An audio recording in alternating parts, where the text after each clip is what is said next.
Исмайылы, Әсет Қажапбекұлы және Хадиша Нұрпейілова атындағы облыстық қазақ драма театрының әртістері, жетекшісі Игорь Шмидт. Диана Нұрпейілова атындағы музыка мектебінің балалар хоры, жетекшісі Күнсұлу Сағынтайқызы.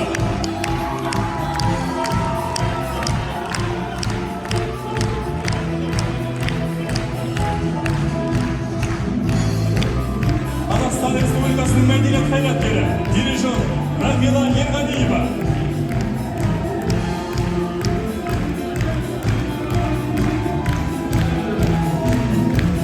Қазақстан Республикасының еңбек сіңірген қайраткері Жаңылсын Хасанова.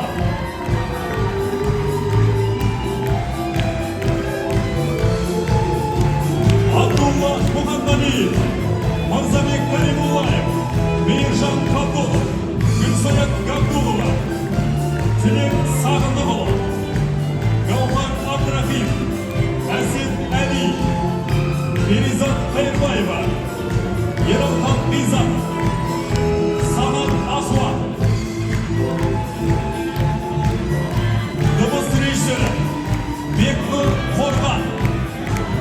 Видео режиссері мәдениет саласының үздік белгісіне иегері Ерболат Сейдағалиев. Оркестр басшысы Сүйікбай Камил Қойшығалиұлы және кештердің